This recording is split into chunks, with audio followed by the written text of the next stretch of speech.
Добър ден, добър ден. Днес е малко странен ден.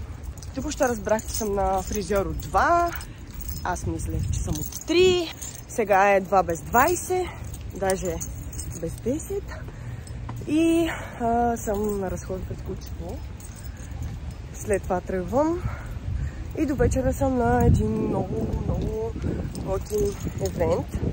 В списание Грация правят 20 години. Но Валерия, понеже е леко разсеяна, сега разбра, че има дрес-код. Дрес-кода е... О, не, голямо куче, Дори. Ела. Бързо. Какво ядеш? Пускай. Не. Пускай. Дори. Пускай го. Дрес-кода. Не, идвай. Дрес-кода е 1920 фешън. Познайте дали Валерия има такива дрехи. Не, разбира се.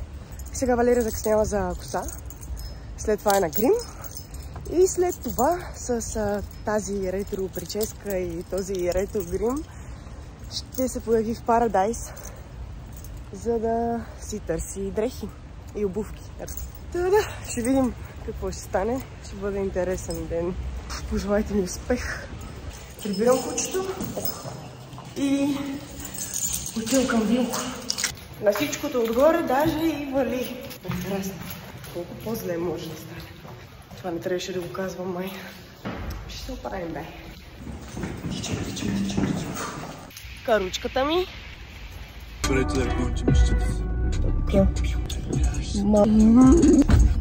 Ноу-каут този студентски, бе. Справя за един ред. Голямата ябълка, като логото на Apple, заши прочиш хавана. I'm in love with that body, формата Ферари. Червена русе, пато ни да се направи.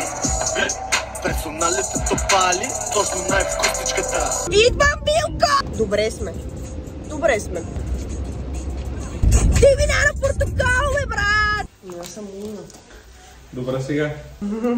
Понеже закъснях, нямах време да си оправя веждите, затова сега ще ги скубя тук. Влог ли? Да, първия ми.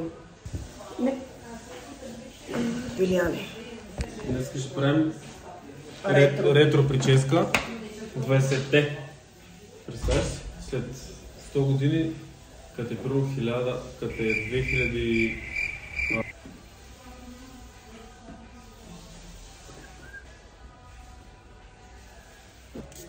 И веждичките си вдигаме тук. Просто цялата ми работа е така. Иначе съм сериозна, нали?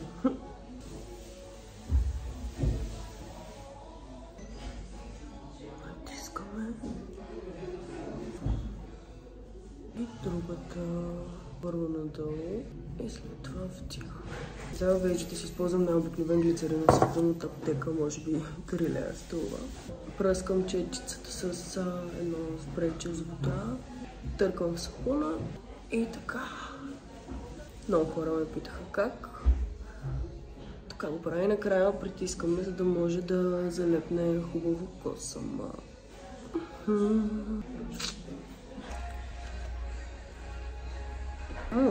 Много добро. Не е лошо. Не, никак лошо. Готови сме с косата, продължаваме с грима. Ето Али. И грима е готов, ей така с едно толкова. Това ще го залепим, не го гледайте. Не, няма. След това бързаме към мола, за да си купя някакъв аутфит готин, ретро. Надявам се да намеря. Ще видим. Готова съм с грим, с коса. Сега отиваме да търсим дрехи. След 2 часа обикаляне, много пот и доста усърдно търсене, съм готова с всичко и отивам към колата. Обличам се и тръгвам, защото закъснявам мега много.